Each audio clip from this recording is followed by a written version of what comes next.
Hello children, welcome to your favorite channel Study with Jenny. Today read this chapter 8th class Geography chapter 5 Industries.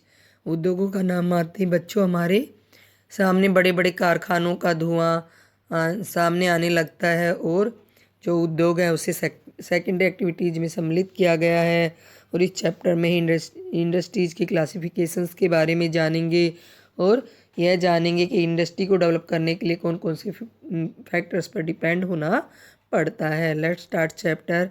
Have you ever given a thousands of the fact that the notebook you use for writing has come to you after a long process of manufacturing?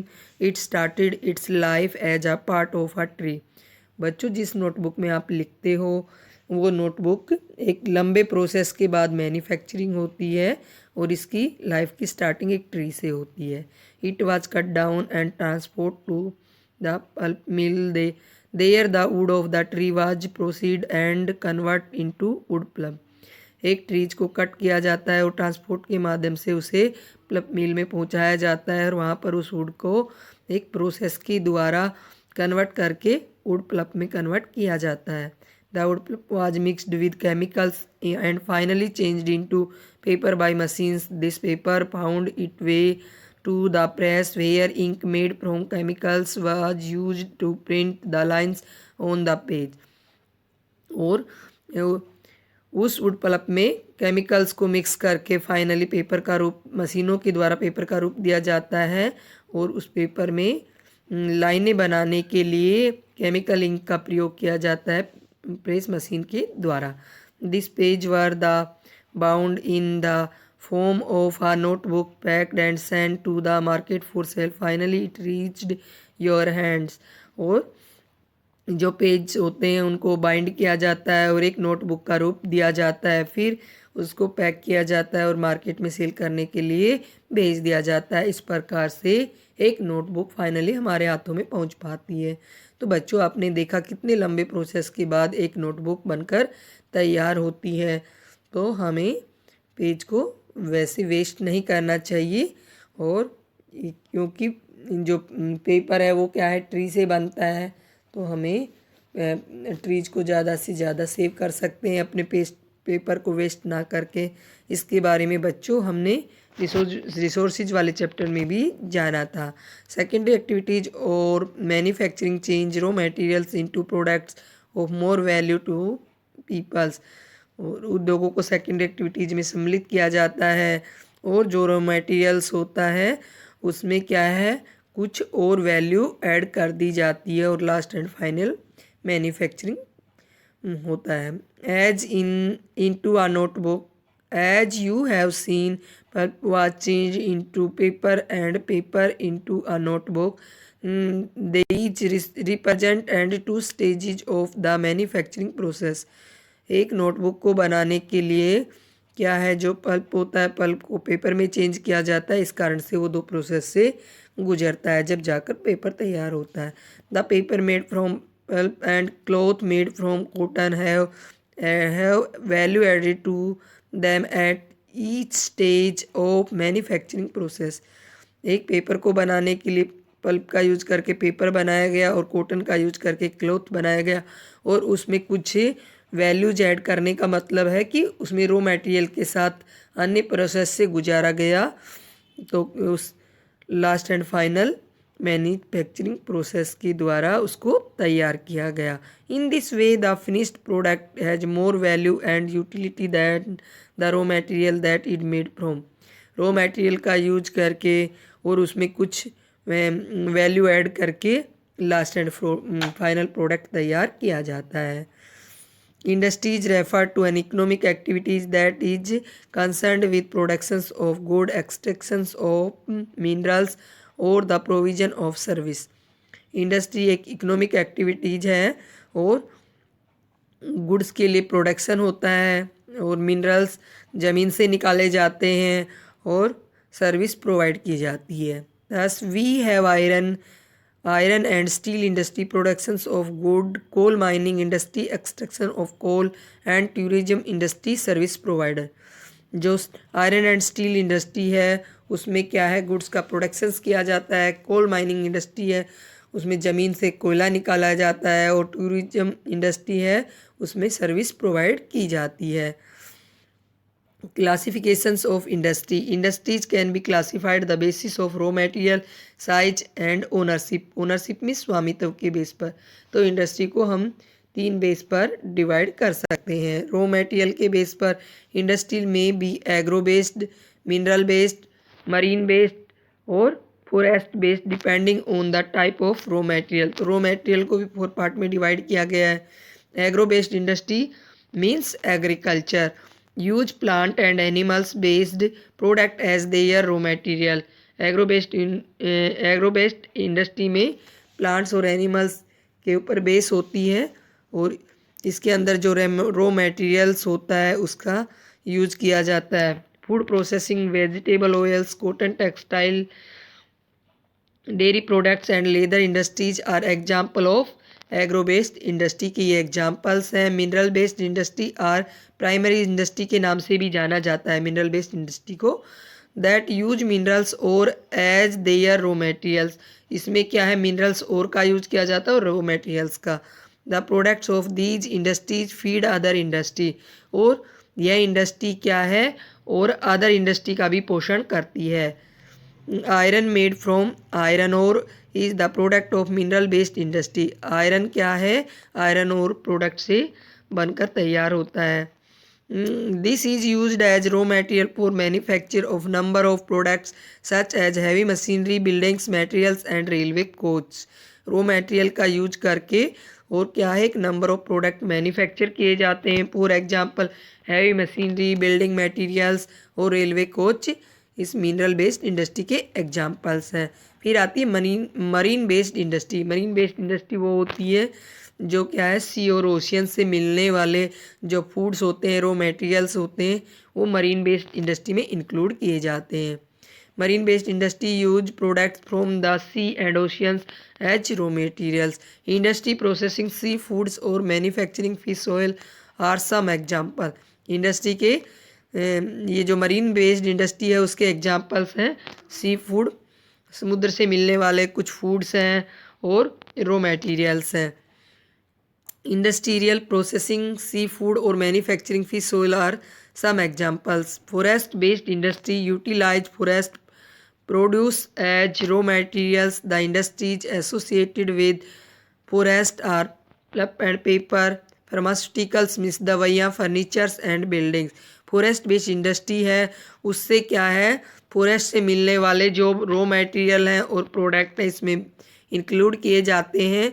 और forest से मिलने वाला क्या है, paper के लिए pulp होता है, दवाइयाँ होती हैं, रसायन होते हैं, फर्नीचर्स होते हैं, बिल्डिंग्स बनाने के लिए जितने भी प्रोडक्ट का यूज किया जाता है वो सब हमें फॉरेस्ट से प्राप्त होते हैं। Size it refers to the amount of capital invest, number of the people employed and the volume of productions। और साइज बेस्ड इंडस्ट्री में क्या है, बहुत बड़ी मात्रा में कैपिटल इन्वेस्ट मीन्स पूंजी का निवेश करना और बहुत सारे एम्प्लॉयज़ की नीड होती है, तब जाकर प्रोडक्शन किया जाता है बहुत बड़ी मात्रा में। Based on size industry can be classified into small scale and large scale industry. तो साइज बेस्ड इंडस्ट्री को 2 पार्ट्स में डिवाइड किया गया है। स्मॉल स्केल में छोटे आधार पर उद्योग, लार्ज स्केल में बड़े आधार पर उद्योग। कॉटेज और household industries are type of small scale industry where the products are manufactured by hand by the artisans, basket weaving, pottery and other handicrafts are example of cottage industry। तो cottage industry क्या होती है, कुटीर उद्योग या घरेलू उद्योग है, वो क्या है, स्मॉल स्केल इंडस्ट्री में इंक्लूड किए जाते हैं। इनसे बनाए जाने वाले प्रोडक्ट हैं वो क्या है, हाथ द्वारा निर्मित होते हैं और आर्टिशियंस द्वारा बनाए जाते हैं। फॉर एग्जांपल बास्केट का बुनना और पोट्री और अदर हैंडीक्राफ्ट इसमें इंक्लूड किए जाते हैं। Small scale industry use lesser amount of capital and technology as compare to large scale industries that product large volume of products, investment of capital is higher and the technology used is superior in large scale industry. जो small scale industry होती है उसके अंदर कम amount का use होता है और कम technology का यूज किया जाता है, किसकी बजाय जो लार्ज स्केल इंडस्ट्री होती है उसके अंदर क्या है, बड़ी मात्रा में पूंजी का निवेश होता है और बहुत बड़ी मात्रा में टेक्नोलॉजी का भी यूज किया जाता है। Silk weaving and food processing industries are small industries के कुछ एग्जाम्पल हैं। प्रोडक्शंस ऑफ ऑटोमोबाइल्स और heavy machineries are large scale industry. तो लार्ज स्केल इंडस्ट्री में ऑटोमोबाइल हैवी मशीनरीज को इंक्लूड किया गया है। Ownership industries can be classified into private sector, state owned और public sector, joint sector and cooperative sector. Ownership में क्या है, 4 प्रकार की इंडस्ट्री को इंक्लूड किया गया है। फर्स्ट ऑफ ऑल हम प्राइवेट सेक्टर इंडस्ट्री को देखते हैं। Private sector industries are owned and operate by individual होती हैं या कोई ग्रुप ऑफ इंडिविजुअल होती है। तो प्राइवेट सेक्टर को संचालित कौन करता है, ऑपरेट कौन करता है, इंडिविजुअल लोग होते हैं या कोई इंडिविजुअल लोगों का ग्रुप होता है। The public sector industry are owned and operate by the government.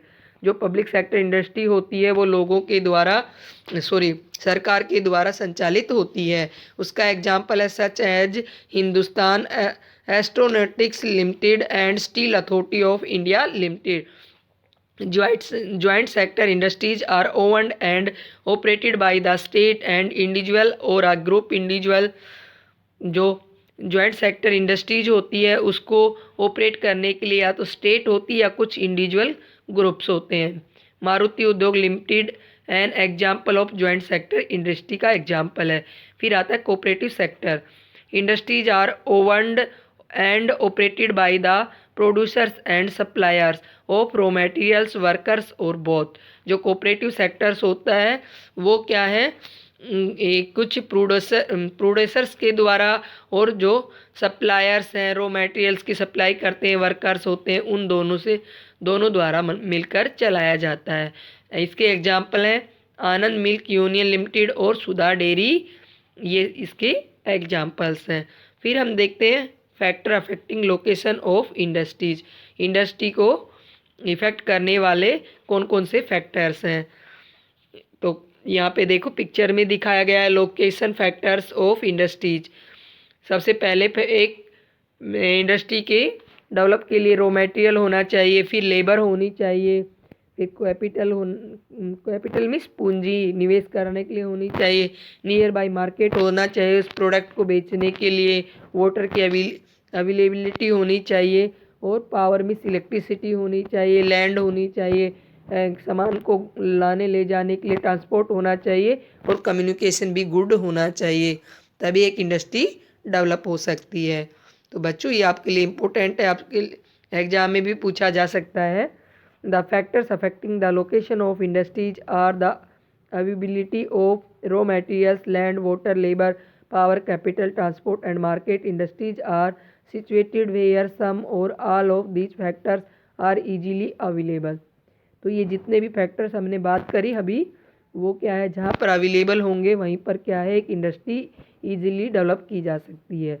Sometimes the government provides incentives like subsidies, power, lower transport cost and other infrastructure so that industries may be located in backward areas. और कभी कभी क्या है government भी जो backward areas होते हैं उनके अंदर जो लाइट होती है वो सस्ते रूप पर उपलब्ध कराती है, ट्रांसपोर्ट भी लो रेट के ऊपर उपलब्ध करवाती है, क्योंकि जो बैकवर्ड एरिया है वो ज़्यादा से ज़्यादा डेवलप कर पाए। Industrialisation often leads to development and growth of towns and cities. अगर कहीं पर औद्योगिकरण आएगा तो जो टाउन्स हैं वो सिटीज़ हैं वो क्या है ग्रो करेंगे। Industrial system and industrial system consist of input, process and output. एक इंडस्ट्रियल सिस्टम है इनपुट, प्रोसेस और आउटपुट से मिलकर बना है। The input are the raw material, labour and cost of land, transport, power and other infrastructure. Raw material के अंदर क्या है, इनपुट के अंदर रॉ मटेरियल, लेबर और cost of land, transport, goods को लाने ले जाने के लिए, पावर में इलेक्ट्रिसिटी और अदर इंफ्रास्ट्रक्चर को इंक्लूड किया गया है। The process include a wide range of activities that convert the raw material into finished product. और प्रोसेस के अंतर्गत उसको इंक्लूड किया गया है जो एक रॉ मटेरियल को कन्वर्ट करके फिनिश्ड प्रोडक्ट में तैयार करते हैं, तो वो प्रोसेस में आता है। The output are the end product and the income earned from it. और आउटपुट के अंतर्गत जो प्रोडक्ट बन के तैयार हो जाता है और जिससे हम इनकम अर्न करते हैं वो किस में इंक्लूड किया गया है, आउटपुट में। If in case of textile industry the inputs may be cotton, human labour, factory and transport cost. The process include ginning means ओटाई, स्पिनिंग मिस कताई, वीविंग मिस बुनाई, डाइंग मिस रंगाई और प्रिंटिंग मिस छपाई। तो क्या है कि जो टेक्सटाइल इंडस्ट्री है उसके अंदर इनपुट में किनको इंक्लूड किया गया है, जो कॉटन है वो रॉ मटेरियल है, ह्यूमन लेबर, फैक्ट्री और ट्रांसपोर्ट कॉस्ट ये सब रॉ मटेरियल में इंक्लूड है। और प्रोसेसिंग में किसको इंक्लूड किया गया है, गिनिंग को, स्पिनिंग को, वीविंग को, डाइनिंग को और प्रिंटिंग को।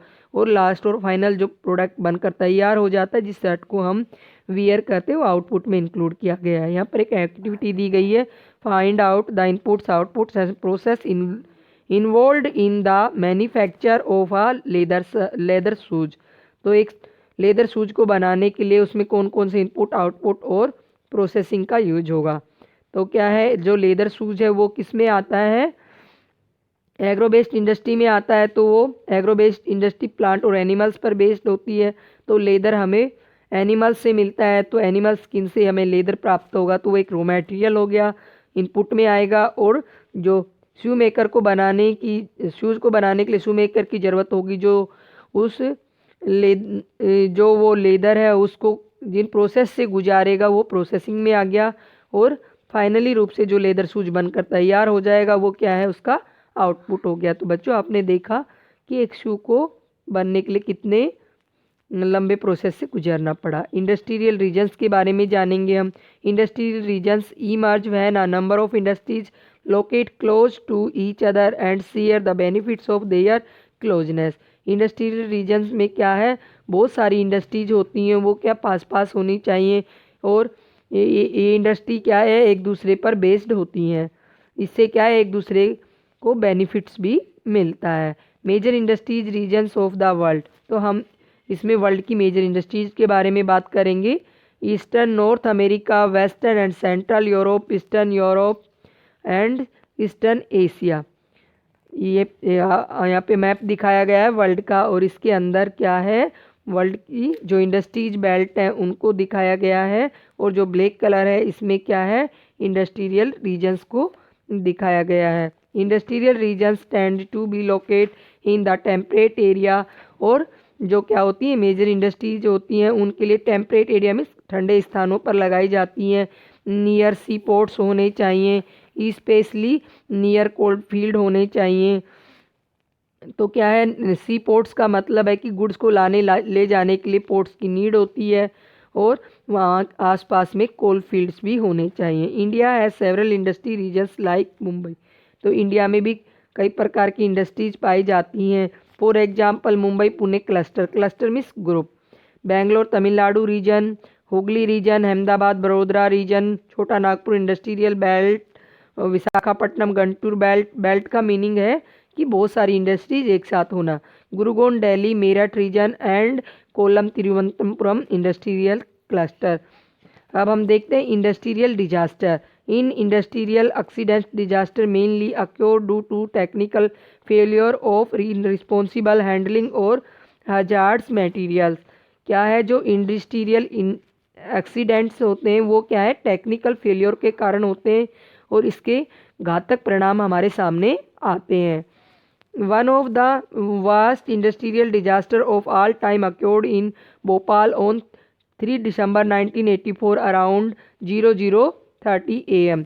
यह भोपाल गैस त्रासदी 3 दिसंबर 1984 को 12:30 AM के टाइम पर हुई थी। It was a technical accidents in which highly poisonous methyl isocyanide gas along with hydrogen cyanide and other reaction products leaked out of the pesticide factory of Union Carbide। और इस gas की leak होने पर क्या है, सबसे जो poisonous gas थी मिथाइल आइसोसाइनाइड निकली, और इसके साथ में निकलने वाली जो गैसें थी वो क्या है, हाइड्रोजन साइनाइड थी और अदर प्रोडक्ट के रूप में जो गैस लीक होने वाली थी वो पेस्टिसाइड फैक्ट्री, पेस्टिसाइड मीन्स जो हम कीटनाशक दवाइयाँ बनाते हैं उसको पेस्टिसाइड्स कहते हैं, उससे निकलने वाली यूनियन कार्बाइड थी। The official death toll was 3519 इन 1989। तो क्या है 3598 लोगों की डेथ हो गई थी। Thousands who survived still suffer from one or many ailments like blindness, impaired immunity system, gastrointestinal disorders. क्या है कि जो बहुत सारे लोग, हजारों लोग जो बच गए थे वो क्या है या तो अंधापन के रोग से ग्रस्त हो गए थे, या उनका इम्यूनिटी सिस्टम प्रॉपर काम नहीं कर रहा था, या उनकी जठराग्नि थी वो अच्छे से काम नहीं कर रही थी, और मैनी डिसऑर्डर से उनको गुजरना पड़ा। In other accident 23 December 2005 due to gas well blow out in गोया क्वाइटो Chongqing China 243 people died, 9,000 were injured and 64,000 were evacuated।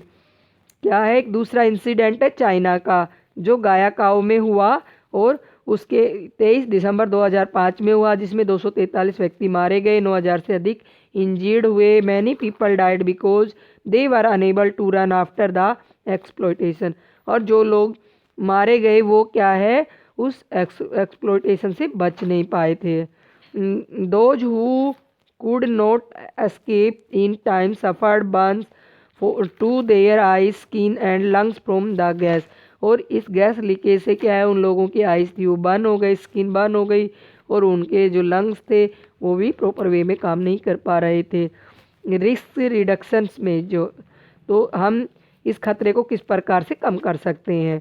Densely populated का मतलब होता है जिन एरियाज में घनी जनसंख्या निवास करती है उस एरियाज को डेंसली पॉपुलेटेड कहा जाता है।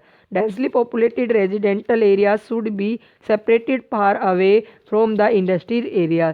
जिन एरियाज में क्या डेंसली पॉपुलेटेड होती है उस एरियाज को इंडस्ट्री एरियाज से दूर बसाना चाहिए। People staying in the vicinity of industry should be aware of the storage of toxins means जहरीले पदार्थ, of hazards substance and their possible effect in case if an accident occurs.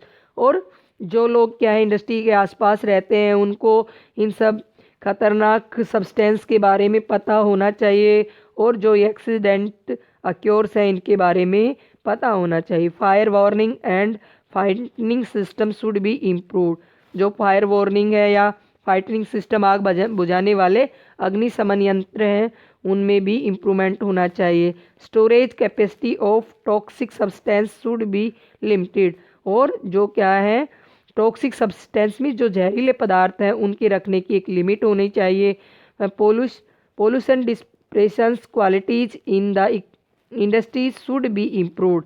और क्या है pollution को कम करने के लिए इंडस्ट्रियल इम्प्रूवमेंट होने चाहिए। आई होप बच्चों आपको अच्छे से समझ में आया होगा। अब हम देखेंगे distribution of major industries. The world major industries are the iron and steel industry, the textile industry and the information technology industry. तो वर्ल्ड की मेजर इंडस्ट्री में किसको इंक्लूड किया गया है, आयरन एंड स्टील इंडस्ट्री, और टेक्सटाइल इंडस्ट्री में सूती वस्त्र उद्योग इंडस्ट्री और information technology industry. The iron and steel and textile industry are older industry. तो ये आयरन एंड स्टील इंडस्ट्री और टेक्सटाइल इंडस्ट्री किसमें इंक्लूड होती हैं, पुरानी इंडस्ट्रियों में गिनी जाती हैं। While information technology is an emerging industry. और टेक्नोलॉजी जो इंडस्ट्री है उसको क्या है एक उभरते हुए उद्योग में सम्मिलित किया जाता है। The countries in which iron and steel industry is locate and are Germany, USA, China, Japan and Russia. और क्या है जो वर्ल्ड की क्या आयरन और स्टील इंडस्ट्री है वो कहाँ पर लोकेट है, जर्मनी में, यूएसए में, चाइना में, जापान में, रसिया में। Textile industry is constructed in India. तो टेक्सटाइल इंडस्ट्री इंडिया में कहाँ पर है, इंडिया में है, हांगकांग में है, साउथ कोरिया में, जापान में और ताइवान में लोकेट है। द मेजर हब्स का मतलब होता है सेंटर, कोई चीज़ का केंद्र होना। The major hubs of information technology industrial are the Silicon Valley of central California and the Bangalore regions of India. तो क्या है, मेजर इंफॉर्मेशन की टेक्नोलॉजी के हब कौन कौन से area? Silicon Valley of central California और Bangalore regions of India. Do you know, देखेंगे यहाँ पे एक फैक्ट दिया गया है, इमर्जिंग में उभरते हुए। Emerging industries are also known as a sunrise industry. तो इमर्जिंग इंडस्ट्री को किस नाम से जाना जाता है? सनराइज इंडस्ट्री के नाम से भी जाना जाता है। These include information technology, wellness, hospitality and knowledge. तो इसके जो क्या है, इमर्जिंग इंडस्ट्रीज है, इसके अंदर किसको इंक्लूड किया जाता है? इंफॉर्मेशन टेक्नोलॉजी को, वेलनेस, हॉस्पिटलिटी को और नॉलेज को। Iron and steel industry, like other industries, iron and steel industries to comprise various inputs, process and outputs। को आयरन एंड स्टील इंडस्ट्री है, उसके अंदर किसको सम्मिलित किया जाता है? इनपुट, प्रोसेस और आउटपुट को। This is a feeder industry whose products are used as raw materials for other industry. तो क्या है, जो आयरन एंड स्टील इंडस्ट्री है वो एक फीडर इंडस्ट्री है। फीडर मीन्स दूसरे उद्योगों का पोषण करने वाली है। इससे क्या है, बहुत सारा रॉ मटेरियल मिलता है अदर इंडस्ट्रीज को। The input for the industry include raw material such as iron और coal and limestone along with labour, capital, site and other infrastructure. क्या है, एक इंडस्ट्री के इनपुट के लिए क्या क्या इंक्लूड होना चाहिए? रॉ मटेरियल होना चाहिए, और आयरन और मिस लोह अयस्क। आयरन और में क्या होता है, आयरन के अलावा और भी प्रोडक्ट इसमें सम्मिलित होते हैं। कोयला होना चाहिए, लाइमस्टोन चूना पत्थर होना चाहिए, इसके साथ में काम करने की लेबर भी अवेलेबल होनी चाहिए, कैपिटल पूंजी होनी चाहिए, और साइट में जो स्थान है वो अच्छा होना चाहिए जहाँ पर हमने जो इंडस्ट्री डेवलप की है, और अदर इंफ्रास्ट्रक्चर्स भी होने चाहिए। The process of converting iron ore into steel involves many stages. क्या है, एक आयरन ओर को स्टील में कन्वर्ट करने के लिए बहुत सारे प्रोसेस से गुजरना पड़ता है। The raw material is put in the blast furnace where it undergoes smelting, it is then refined. क्या है कि आयरन ओर से एक स्टील बनाने के लिए सबसे पहले उसको ब्लास्ट फर्नेस मीन्स आग की भट्टियों में डाला जाता है, फिर स्मेल्टिंग की जाती है, स्मेल्टिंग मीन्स परगलन, उसको पिघलाना, और फिर उसके बाद क्या है, रिफाइनरी में भेजा जाता है। The output obtained is steel which may be used by other industry as raw material. फिर जाकर हमें एक स्टील प्राप्त होता है जो अदर इंडस्ट्री के लिए रॉ मटेरियल का काम करता है। ग्लॉसरी, यहाँ पे स्मेल्टिंग दिया, स्मेल्टिंग मीन्स परगलन। It is the process in which metals are extracted from their ores by heating beyond the melting point। क्या है, ये एक वो प्रोसेस होता है जहाँ पर मेटल्स को निकालने के बाद उनके ओर्स को हीटिंग दी जाती है, उनको बहुत पिघलाया जाता है एक मेल्टिंग पॉइंट पर। तो आई होप बच्चों आपको यहाँ तक समझ में आया होगा, और अगर आपको समझ में आया तो मेरी वीडियो को लाइक करें, सब्सक्राइब करें, और ज़्यादा से ज़्यादा अपने फ्रेंड्स को शेयर करें जिससे उनको ज़्यादा से ज़्यादा लाभ पहुंच सके। Thanks for watching my video.